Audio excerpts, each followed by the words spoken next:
Assalamu alaikum ve rahmetullahi ve berekatuhu. Dünyanın her kaysi yerlerdeki aziz Şarkı Türkistanlı karındaşlar, hemenizlerge Allah'ın güzel selamları ve rahmeti olsun. İran mektebimizin kurgucusu Lokman Can Malum bilen sohbet kılış için geldim. Assalamu alaikum malum. Aleykümselam. Sizinki desep devletinin üçün şu hizmet kılış ceryanında talim terbiye vermiş o okutuş işlerinde hizmetin tılışınızdaki asas sebep ne mi? Assalamu alaikum ve rahmetullah. Andoğulen meniki bunu tanışımdaki sebep belki benim aile çıkışım buluşma mümkün. Bizim aile var, mağarip ailesi, meşhur dini mağarip hizmetleri ben bilsem o devam kılavatkan bir aile. Ve onun başka bizimki şu Mehmet Ali Efendi'nin Abdülkadir Damıl'dan devirdeki şu uygun iş hareketinin ki şu vaxtının özüde bazı Orta Asya devletleri de kozguluştun, burun kozgalgan bolsun olmadıkken nurgun sebepler tüpeyle bulanın her vakit hem de terakki kılışı, hem de güllünüşü bilen yenilen layıklı paciye bilen ahırlaşışı ve şu paciyelerin devamlı tekrarlanışı bilen bugünümüzge kelgende bolsun bizimki, Uygur mağarifimizninki vatenden aytib içinişlik bir tragediya, turvatkanlıqı, yok buluş girdağını berip qalğanlıqı, qatarlıq bir monçuk işler ve çetelge çıqqandan keyin elbette çetelde bir assimilasiya bo'lib ketishning oldini olish, bizning bundan keyingi Uygur farzandlarimizni layoqatli Uygur va Uygur musulmon qilib tarbiyalash bu nihoyatda muhim va ta'xirsiz xizmatlar bo'lganligi sababidan menimki bu bir ma'rif bilan shug'ullanishim va sababchi bo'ldi bu ishlar. Hamda undan boshqa har qanday bir millat mayli mustaqil bo'lsin yoki mustaqil bo'lmasin, ammo ma'rifi mustaqil bo'lmasa yoki bir ma'rif diniyasini barpo qilmasa, u millatninki assimilasiya bo'lib yo'q bo'lib ketish nisbati nihoyat tez bo'ldi ekan.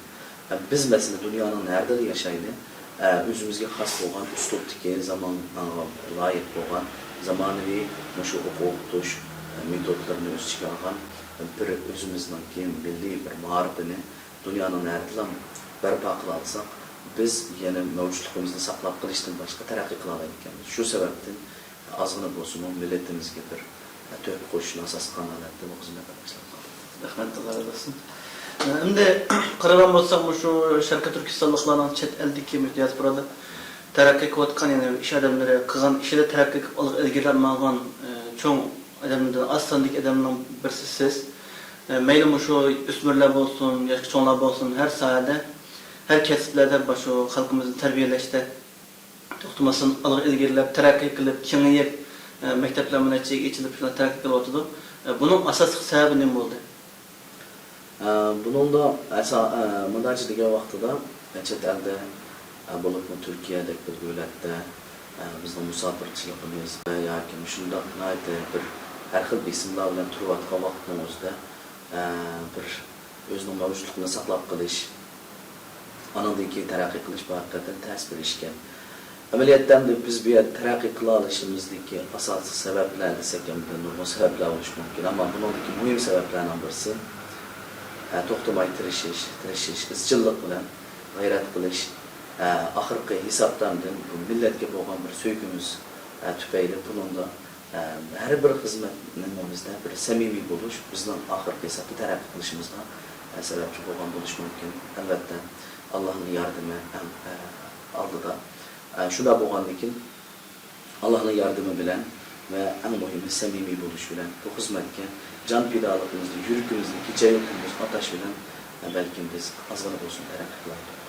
Razı olsun. Endi şu siz ta'lim tarbiya ishlari bilan xizmatlar shug'ullanish jarayonida şu siyosiy kurash, Xitoyning zulmi, tajovuzga qarshi faoliyatlar bo'lsin, xizmatlar bo'lsin, qo'lingizdan kelishi har sohada hamkorlashib tashkil qilyapsiz. Endi siz şu Şarkı Türkistan'ınki davasıga, Şarkı Türkistan mustaqillik ko'rishiga ve Şarkı Türkistan siyasetçileriga qanday baho bersiz? Yani xalqaro qirg'in vaqtida mayli boshqa Tibet bo'lsin yoki Taliban bo'lsin, boshqa kishilarninki da'volar qirg'in vaqtida bizdan kelib turgan ko'rishimizdan siz yaxshi deb baho berasiz. Qanday bir baholan berasiz? Hamda hozir qaraydigan bo'lsak, düşman ve güçlük. Biz nihoyatda az sağlıkla egallayotgan bir hisobda biz o'zimizni ojiz demaymiz endi. Ammo lekin karşımızdaki düşmendin bizden başka dünyadaki barlıq devlet ve milletler qoquyatqan halatdaki bir imperiya şekillengen bu düşman aldıda hakikaten her bir vatandaş, her bir siyaset bilen şugullanayotgan bizniki vatandaş qarindoshlarimiz bütün gücüyle bunaga atılıvatıdı, koldan kelişçe her qanday bir xizmat bo'lsa qilyapti deb o'ylayman. Chunki nima degan vaqtida bu ba'zi bir ko'ngilsizliklar yoki uqishmasliklar yoki bir astul fitna fasodlar sababdan ba'zi bir ko'ngilsizlik ahvolotlar yuz berishi mumkin. Ammo bu inson bo'lishi bilan har qanday bir millatda bo'ladigan bir ahvol.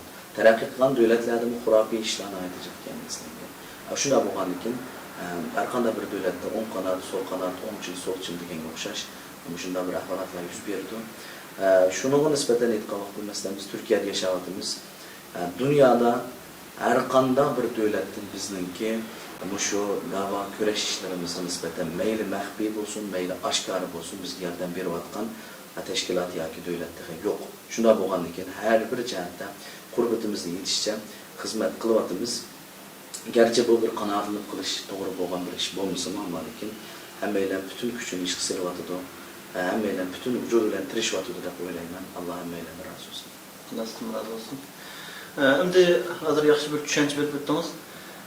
Bizim meyli Türkiye, yani özünün müstakil devleti bo'lgan yedik siyasetçiler, partiler olsun, dünyanın başka devletlerde olsun, hem bir yerde siyasetçiler özara düşünüşmeydiğen, yoki xalq siyasetçiler düşünmeydiğen, hükümetin düşünmeydiğen degandek meseleler devamlı bağlı dururki, bizdeki Şarkı Türkistan meselesinde siyasetçiler özara mı birbirini düşünüşmeydiğen, veya ki halkımızdan ma'lum bir siyasetçilerin qilayotgan ishlarini tushunmaydigan nurg'un masalalar vardı.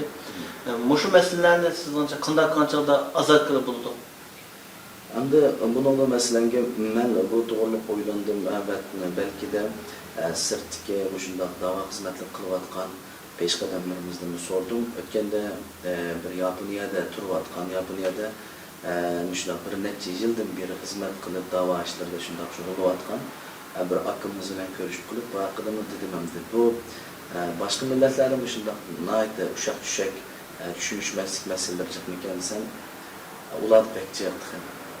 Hatta ki üçtün burun birisine maaş kılsa, üçtün ki birisine maaş kıldı.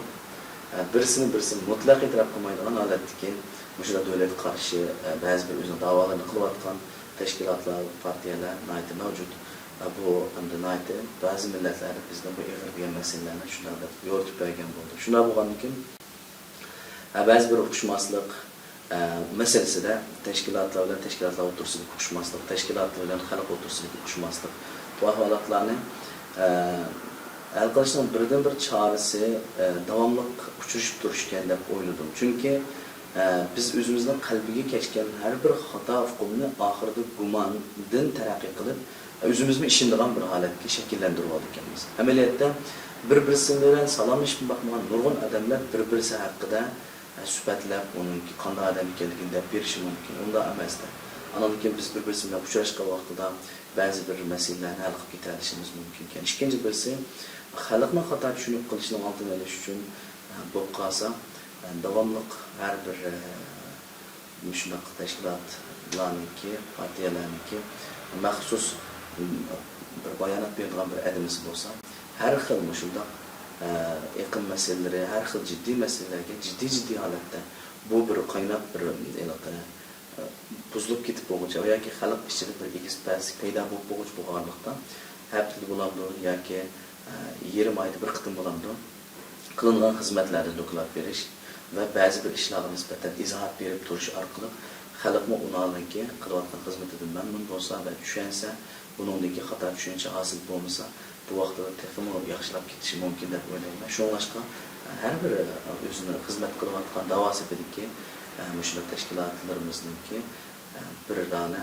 endi davlatning so'z bayonotchisi deymiz, turklar so'zchisi deydigan shular bir odamniki davomli xalqimizga izohat berib turishi yoki bo'lmay qolib qolsa xalqimizda eng muhim saqlanayotgan masalalarni jiddiy hal qilib turishi texmi bizning beg'imizga chaqirdi deb o'ylayman. Endi yeni bir mesele, siz hem şu ta'lim terbiye hizmetlerinden şug'ullanish, hem başka şu dünyadaki başka milletler, başka siyasetçiler olsun, Uyghur siyasetçiler, teşkilatlar olsun, hem sizden bir münazara söhbət, münasibət oruntup, otur hal yol tutup, hem sizler yaxşı münasibət kılatsınız. Halkımız bilen bu yaş ösmürler bilen bu çoğlar bilen bu yani özünüz bu işlerim terbiye kılıç şeriatında. Onların onu fikirlerini anlaysınız. Şimdi halkımız arasında bazı bir siyasetçi yoki ilimga uygun bulmagan fikirler bolsun mu? Mandat kılgan bolsak texmetten azat bulup gitetdi yoki degandek har xil fikirler var. Siz özünüzün şu başka siyasetçiler yoki halklar fikirleşiş jarayonida Sharq Turkiston davasida qilinmagan, qilinishga tegishli bo'lgan masalalarni bayqadingizmi? O'sha hakikaten mush xizmat qilinishga tegishli ekanligi. Endi mandaychilik vaqtida biz chet elda ustozlarimizningki biz Turkiyaga kelganda bo'lsin, chet elga chiqqanda bo'lsin, xizmat qilayotganligini va qilib kelayotganligini muchaqchi bo'lganlik qurbitini yetishcha har bir xizmatlarda nihoyatda yaxshi bir ishlarni bo'lib kelayotganligini ko'ryapmiz. Navada endi balki biz bu sohaga qadam qo'ysak, balki ma'rif sohasida ozg'in doğru ko'pdir bir kichik muvaffaqiyat qozongan bilan balki biz buni qilolmasligimiz mumkin. Chunki bir odamning hammani qila oladigan iqtidori bo'lmaydi. Endi biz shu vatan uchun kecha-yu kunduz xizmat qilayotgan shu ustozlarga, shu kishilarga rahmatimizni bildiramiz. Chunki shaxsan mendek bir ozg'ina bir ma'rif xizmatni qilayotgan 400 odam bilan shunday munosabat qurayotgan bir odamning vaqtim nihoyatda zich o'tadi. Hatto ba'zida biz shunday ma'rif xizmatni qilish jarayonida ba'zi ota-onalarni va ba'zi kishilarni xafa qilib qo'yamiz va shularni bizga nisbatan ba'zi yaxshi bo'lmagan gaplarda tilfilashib qolamiz. Shu vaqtlarni o'zida yaxshi tushundirish uchun tirishimiz, hatto besim his qilamiz.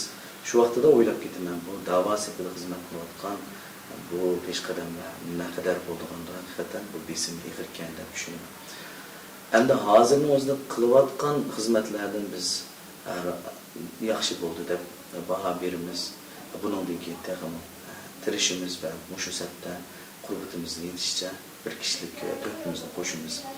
Endi yana nima ish qilish kerak deyish endi bizga nisbatan ortiqcha bir o'ylayman. Chunki biz endi o'zimiz qilmagan ishga nisbatan yana bir odamning bunday bir qilinish kerak deyish bu toza uyg'un emas deb o'ylayman. Ammo uning ustiga men bu yerda shu biz bir vatandan ayrilib chiqqan bir kishilar bo'lish sutimiz bilan bu qasam shu ishga urush sababidan vatandan ayrilgan Suriya xalqininki Turkiyada ba'zi bir davlatning qaysi bir imtiyozlarga erishyapti. Buni bo'lsa inchiklik bilan tahlil qilish orqali zade biz qaysi yo'lni tutib mangan vaqtida yana biz ba'zi bir imtiyozlarga erishalaymiz. Hatto biz erishishimiz haqli bo'lgan ba'zi imtiyozlarni bilmay o'tib ketayotgan ishlarimiz bormi yo'q. Bularni bir texnik inchiklik bilan tahlil qilsak, balki de bizning yana bir imtiyozlarimiz ko'payib qilish mumkin deb o'ylayman. Allah razı olsun. Bu mühim noktalarni so'zlab o'tdingiz. Oltinning qadrini zaga biladi deb shu ishni qilib baqqan odam albatta shu ishning mohiyatini, shu ishning qiyinlik darajasini yaxshi bildi. Allah bergan barliq qarindoshlarga ko'p rahmat. Agar foydali deb qaragan bo'lsangiz, taqib qo'yishni unutmaysizlar. Ko'rishga shamol bo'lmaysizlar. Allohga omonat.